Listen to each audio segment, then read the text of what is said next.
반갑습니다. 오늘도 잘 오셨습니다. 잘 오셨습니다. 사람은 망각의 존재라고 말하기도 합니다. 망각의 존재, 좀 그럴듯해 보이지만 깜빡깜빡 잘한다는 말이죠. 건망증이 있다는 말입니다. 어제 내가 누구를 만났는지 잘 기억나지 않을 때가 있습니다. 내가 그런 말을 했던가 생각할 때도 있습니다. 핸드폰을 찾아도 아무리 보이지 않습니다. 그런데 그 핸드폰이 어디 있습니까? 내 손에 있을 때가 있습니다. 리모컨을 아무리 찾아도 리모컨이 보이지 않습니다. 냉동실에 발견되기도. 차에서 라디오에서 들은 사연의 이야기인데요. 어떤 사람이 아침에 출근을 하려고 집을 나섰는데 주차장에 있어야 될 차가 안 보이더라는 것입니다. 이상하다. 왜 차가 없지? 아무리 생각해도 주차를 어디다 해두었는지 기억나지 않습니다. 어제 내가 어디를 갔었던가 생각해봐도 생각나지 않습니다. 그래서 자신의 핸드폰을 꺼내서 카드 내역서를 옆에 보니까 내가 어제 여기 갔었구나 저기 갔었구나. 마지막에 결제된 곳이 마트였다는 것이죠. 생각해보니 마트에 차를 타고 간 것은 기억이 납니다. 그런데 곰곰이 생각해보니 집에 올 때는 택시를 타고 왔다는 거죠. 사람 일처럼 살아가면서 깜빡하고 잊어버릴 때가 많이 있습니다. 출애굽기 15장은 이스라엘 백성들이 홍해를 건넌 기쁨을 찬양하는 내용으로 가득 차 있습니다. 15장 1절 말씀을 보시면 모세와 이스라엘 백성들이 하나님을 찬양합니다. 내가 여호와를 찬송하리니 그는 높고 영화로우시며 말과 그 탄 자를 바다에 던지셨습니다. 이스라엘 백성들이 홍해 바다를 건너올 때는 홍해 바다가 불로 갈라지고 이스라엘 백성들은 마른 땅으로 그 홍해 길을 건너갑니다. 이스라엘 백성들이 다 건너게 되자 어떻게 됩니까? 홍해 물이 다시 합쳐지게 되죠. 그것을 보면서 이스라엘 백성들이 우와, 하나님은 우리 편이시구나. 우리가 도저히 상상할 수 없었던 그 방법으로 우리의 새로운 길을 열어주시는구나.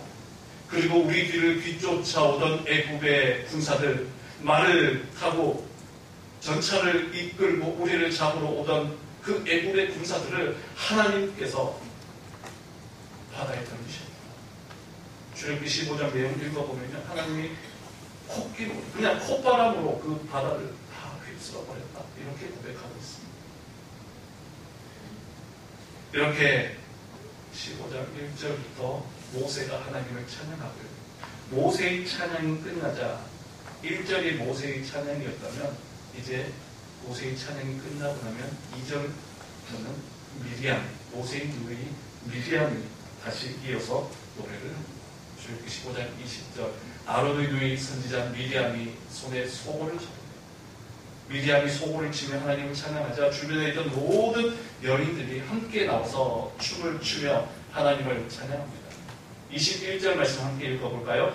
미리암이 그들에게 바다타에 이르되 너희는 여호와를 찬송하라. 그는 높고 영화로우시며 말과 그 탄자를 바다에 던지셨습니다. 모세가 하나님을 찬양하게 되자 그 찬양의 열기가 미리암에게 이어져서 미리암과 많은 여성들이 함께 하나님을 찬양합니다. 이렇게 홍해를 건넌 그 기쁨으로 출애굽기 15장은 가득 차 있습니다. 오늘 우리에게 또 이러한 은혜, 이러한 찬양의 기쁨이 충만케 되기를 소원합니다.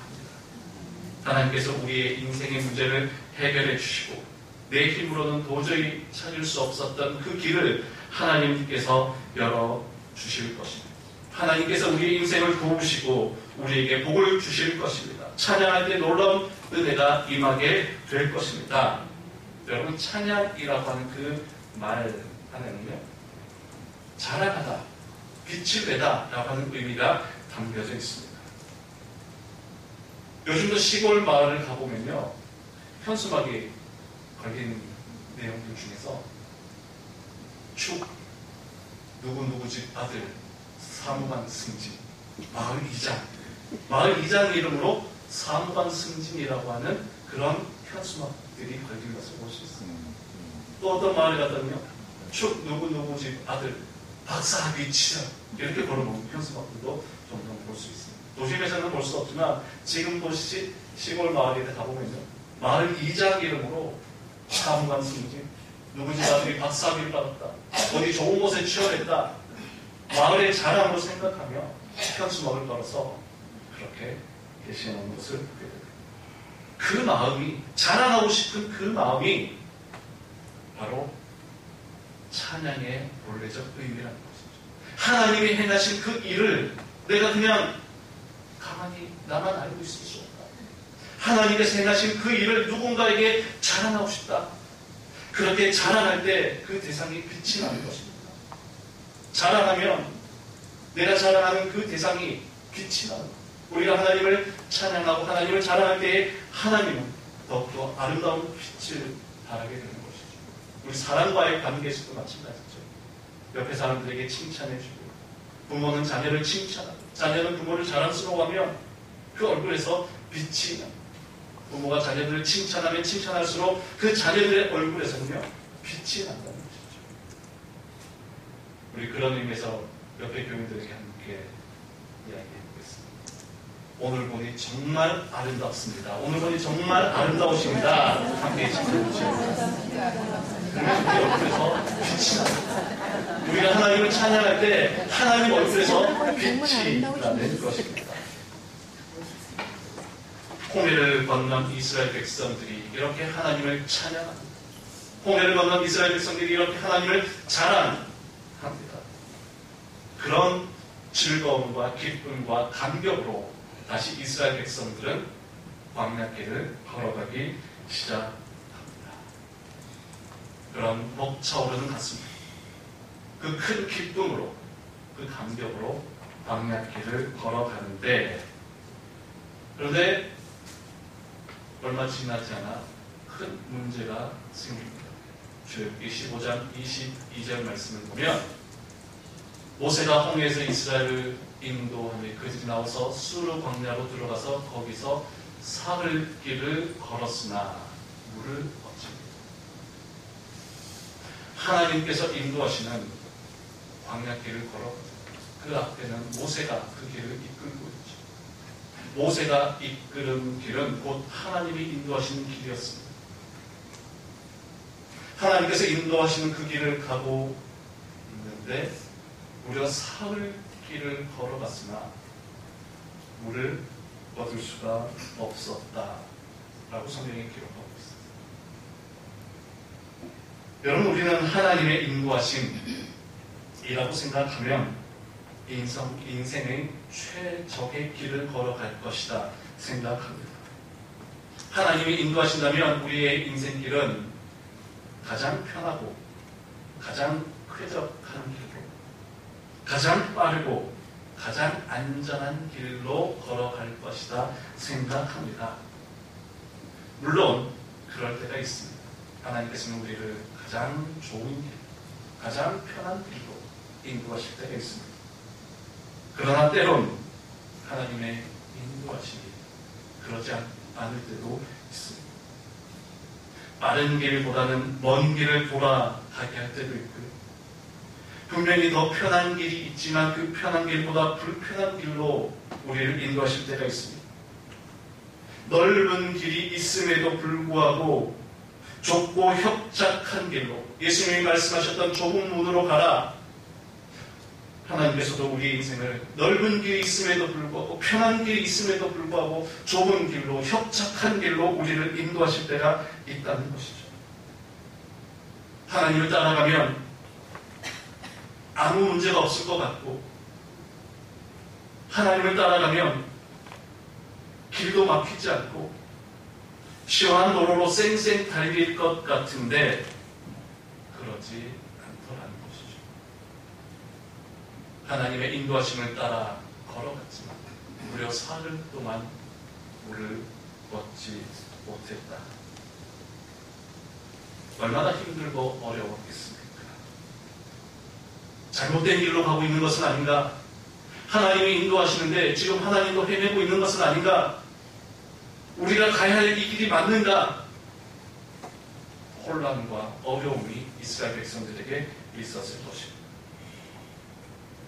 그렇게 사흘 길을 걸어서 도착해서 드디어 한 지점에서 물을 발견했습니다.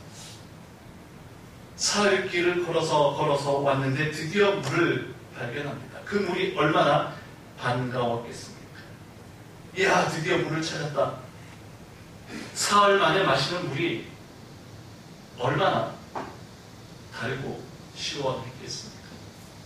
사실 광야 뜨거운 곳에서 물을 만났기 때문에 그리 시원하지는 않았을 것 같습니다. 뜨뜻미지근한. 요즘 더운 날 냉수를 틀어도 어떻습니까? 샤워할 때 냉수를 틀어도 그냥 미지근한 물이 나옵니다. 그렇게 시원하지도 그렇게 달지도 않았을 그런 물이었을 텐데 이스라엘 백성들은 그 물이 얼마나 반가웠겠습니까? 그렇게 해서 물을 마시려고 하는데 그런데 그곳 물이 써서 도저히 마실 수가 없는 물이었다라고 그렇게 성경에 기록하고 있습니다. 사흘 길을 걸어서 겨우겨우 찾아낸 물인데 그 물은 도저히 마실 수 없는 물이었습니다. 그러자 이스라엘 백성들은 지금까지 꾹꾹 눌러놓고 참아왔던 감정이 폭발합니다. 여러분, 참는 것과 인내하는 것은 분명 다른 것입니다. 겉으로 볼 때는 비슷해 보이지만 참는 것은 오히려 더 위험한 일입니다.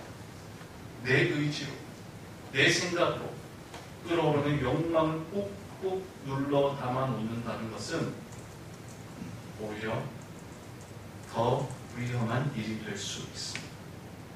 참으면 참을수록 그 안에 분노의 게이지는 더 높아집니다. 꾹꾹 눌러놓았던 감정이 어느 순간 폭발해버리게 된다는 것이죠. 그래서 참는 것은 우리 몸이 아픈 것 참는 것이 좋은 일이 결코 아닙니다. 우리의 마음이 아픈 것도 참는 것 더 위험한 일이 될 수 있다라고 전문가들은 이야기합니다. 그러나 인내는 무엇입니까? 내 의지로 꾹꾹 눌러 담아 놓는 것이 아니라 하나님의 때를 기다리며 하나님의 은혜를 사모하며 하나님께서 행하실 그 일을 기대하는 마음으로 기다리는 것은 내 의지로 참는 것과는 다른 하나님의 은혜로 하나님의 때를 기다리는 인내의 믿음입니다. 이스라엘 백성들은 사흘 길을 걸어오는 동안 물이 없었다. 그 고통을 꾹꾹 참아내고 있었어요. 꾹꾹 참아내었던 그 감정이 쓴 물을 마시게 되자 그만 폭발을 해버리고 마는 것이죠. 불과 며칠 전까지만 모든 백성들이 함께 나와 소고치며 춤을 추며 찬양했던 이스라엘 백성. 모세의 노래가 끝나자 우리의 찬양은 여기서 끝날 수가 없다. 계속 더 찬양하자. 미디안이 다시 나와서 찬양할 때 온 백성들이 함께 하나님의 행하신 놀라운 일들을 찬양했던 불과 3일 전 일입니다. 불과 3일 전 그렇게 하나님의 은혜를 찬양하며 감사하며 감격했던 그들이 이제는 찬양이 아닌 감정의 폭발으로 15장 24절 말씀 함께 있습니다. 백성이 모세에게 원망하여 이르되 우리가 무엇을 마실까 하매. 찬양은 곧 원망으로 바뀌게 됩니다. 모세를 원망했다는 것은 결국 하나님을 원망한 것입니다. 그리고 책임 추궁을 하는 것이죠. 모세, 당신이 우리를 이끌고 여기까지 왔으니, 물이 없는 이 길을 이끌고 여기까지 왔으니 겨우 왔는데 마실 수 없는 이 상황 당신이 다 책임지시오. 어떻게 하겠습니까? 손가락질하며 모세를 원망합니다. 하나님이 우리에게 이것밖에 주시지 않는다.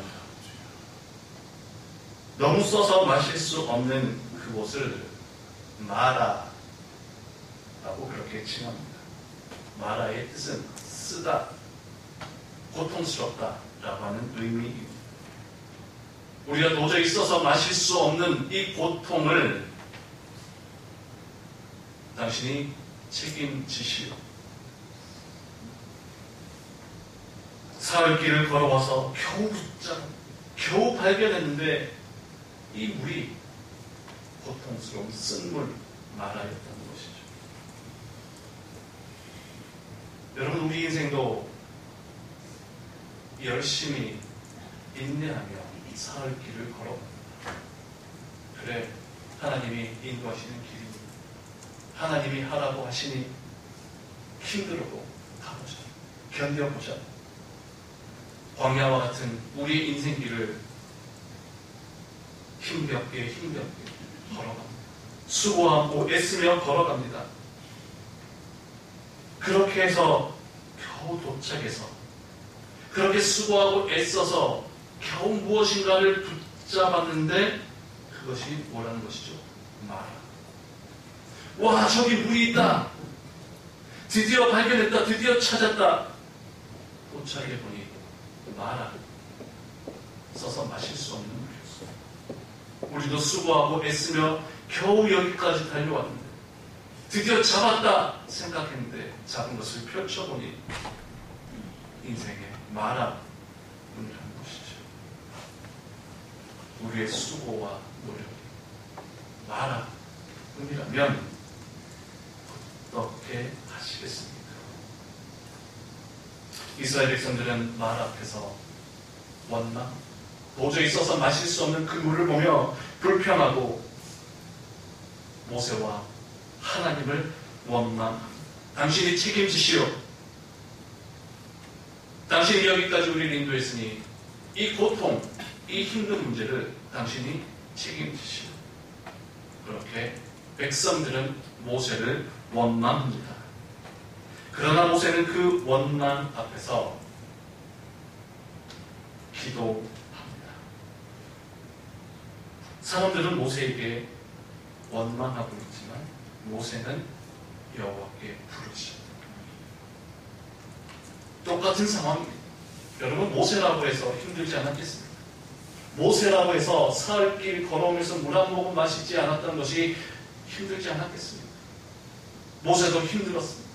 어쩌면 모세는 다른 사람보다 더 고통스럽고 더 큰 마음의 부담을 안고 있었을 것입니다. 이스라엘 백성들에게 마실 물을 주어야 하는데 왜 하나님이 물을 주시지 않는가? 겨우 도착했는데 마라뿐이니 모세의 마음도 얼마나 힘들고 어려웠겠습니까?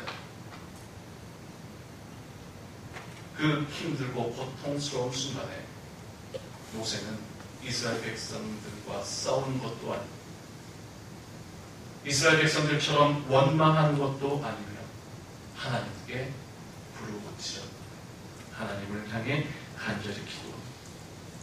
똑같은 상황입니다. 더 큰 문제 앞에 모세가 놓여져 있습니다. 그러나 모세는 원망도 불평도 싸움도 하지 않고 그는 기도합니다. 원망이냐 기도냐, 불평이냐 기도냐, 이것은 우리의 선택에 달려 있습니다. 똑같은 문제에 빠졌을 때에 어떤 사람들은 원망하고 불평하고 다투고 책임 전가를 하려 합니다. 책임지시오, 책임지시오. 누가 이 일을 이렇게 했습니까? 원망하고 불평합니다. 그런데 똑같은 상황에서 모세는 여러분들은 어떤 선택을 하시겠습니까? 힘들고 어려운 인생의 문제 앞에서, 여러분 인생의 말 앞에서 원망하는 백성들의 모습이 아닌 하나님께 기도하는 믿음의 선택을 하시는 우리 창신교회 성도들 다 되시기를 축복합니다. 아멘. 사실 이스라엘 백성들의 상황과 그 마음을 보면 억지는 아니었습니다. 사실 누구라도 그 상황이 되면 그럴 수 있습니다. 여러분, 사흘 길을 걷는 동안 물을 마시지 못했다. 이스라엘 백성들이 뭐 대단한 것을 요구한 것도 아니지 않습니까? 큰 죄를 지은 것도 아니지 않습니까? 사실 광야길을 걸을 때 사흘 길이 뭡니까? 3시간만 물을 마시지 않아도 얼마나 힘듭니까? 요즘 재난 방송이 문자가 자주 옵니다. 읽어보면 뭐예요? 폭염에 주의하십시오. 바깥 외출을 삼가하십시오. 물을 자주 마십시오. 재난 문자가 그런 내용들이 옵니다. 이번 주간 저는 그런 재난 문자를 여러 번 받았는데요. 그런 문자를 보면서 이 말씀을 묵상하는 동안, 야, 이스라엘 백성들 얼마나 힘들었겠냐. 이런 날씨에 사흘 길을 걸어가는 동안 물 한 모금 마시지 못했다는 것. 우리는 3시간 동안 물을 못 마셔도 힘들고 어려운데, 이런 뼈아볕에 사흘 길을 마시지 못하고 얼마나 힘들었겠느냐.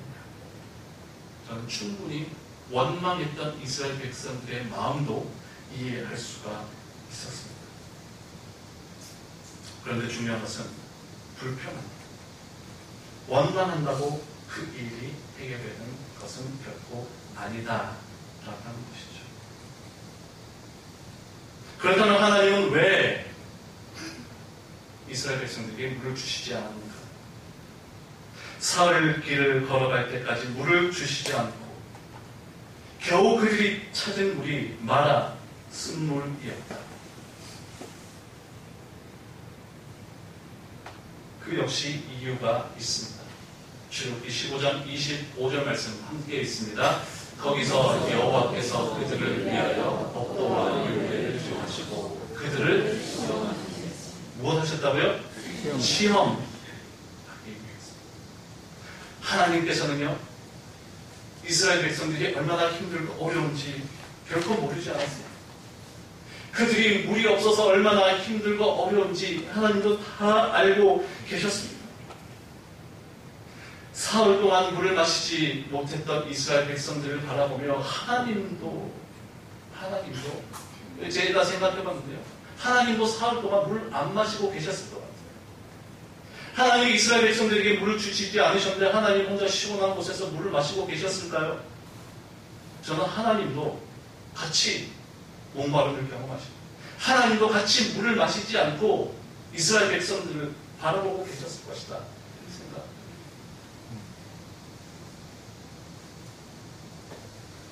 그렇게 물을 주시지 않고 겨우 준 물이 마라 쓴물이었다는 것은 결국 이스라엘 백성들을 시험하는 것입니다. 사흘 동안 물을 주시지 않았다라고 하는 이 말의 의미는요, 이스라엘 백성들이 사흘 동안 물이 없는 상황 속에서도 하나님을 찾지 않았다라는 말이에요. 사흘 동안 거리면서 물을 마시지 못했다라고 하는 이 말의 의미는요, 물이 없는 상황에서도 이스라엘 백성들은 3일 동안 하나님께 기도하지 않았다는 말입니다. 사흘 길을 걸어가면서 목마름을 경험하면서도 이스라엘 백성들은 사흘 동안 하나님께 기도하지 않았습니다. 만약 하나님께 기도했다면 하나님 그 즉시 응답해 주시며 그 즉시 물을 내려 주셨을 것입니다. 너희들 사흘 동안 물을 마시지 않았는데도 나를 찾지 않니? 마실 물이 없고 쓴 물이 있을 뿐인데도 불평하고 원망할 줄은 알면서 하나님을 찾거나 하나님께 기도하는 사람은 없구나. 하나님은 그것을 바라보고 계시는 것이죠. 사흘 동안 물이 없었다라는 말은 사흘 동안 기도하지 않았다는 것입니다. 여러분, 우리도 꾸역꾸역 참아가면서 사흘 동안 열심히 걸어갑니다. 내가 열심히 걸어가는 것 중요하지만 더 중요한 것은 무엇입니까? 기도하는 것이죠. 하나님을 찾는 것입니다. 하나님의 은혜를 구하는 것입니다. 내가 기도하고 하나님을 찾고 하나님 앞에 나아가면 사흘이 가기 전에 이미 하나님께서는 우리에게 필요한 은혜를 내려주신다는 것입니다. 모세가 하나님 앞에 나아가 간절히 기도했습니다. 그러자 하나님은 모세에게 옆에 있는 한 나무를 가리키며 보여주셨습니다. 그리고 이 나무를 그 물에 던지라 말씀하셨습니다. 모세 옆에 있던 나무를 던졌더니 어떻게 됩니까? 물이 달게 되었더라. 이거 보십시오. 하나님께 기도했더니 하나님은 그 즉시 응답해 주시지 않습니까? 하나님께 기도했더니 하나님은 그 즉시 쓴 물을 단물로 바꾸어 주셨습니다. 여러분, 우리도 사흘길, 인생의 사흘길을 걸어가면서 인생의 고통, 인생의 쓴물을 만나거든. 아니, 만나기 전에 하나님 앞에 나아가 기도하시는 여러분 되시기를 간절히 축복합니다. 쓴 물을 만났을 때 하나님께 기도했더니 하나님께서는 옆에 있던 나무를 보여주시며 그 나뭇가지를 모세가 물에 던지게 됩니다. 그러자 도저히 써서 마실 수 없던 그 물이 단물로 변화됩니다. 모세가 던진 이 나무는 십자가를 예표합니다. 구약성경 곳곳에도요, 이미 예수 그리스도의 십자가, 예수 그리스도의 그 십자가 희생과 사랑을 예표하는 것이 많이 나타나고 있습니다. 모세가 던진 이 나무까지도 결국 십자가를 예표합니다. 쓴물과 같았던 우리 인생에 십자가를 새기게 된다면 쓴물 같은 인생은 단물 인생으로 변화된다는 것이죠. 우리 힘으로 살아가면서 광야에서 힘겹게 살아가면서 쓴물을 경험할 때가 얼마나 많이 있습니까? 인생 자체가 얼마나 씁니까? 커피를 좋아하시는 분이 커피를 마시면서 그 쓴 커피를 마시면서 그런 이야기를 한 것을 본 적이 있습니다. 아, 이렇게 커피가 쓴데 왜 커피가 맛있다고 하십니까? 우리 인생이 이보다 더 쓰기에 커피는 단 것입니다.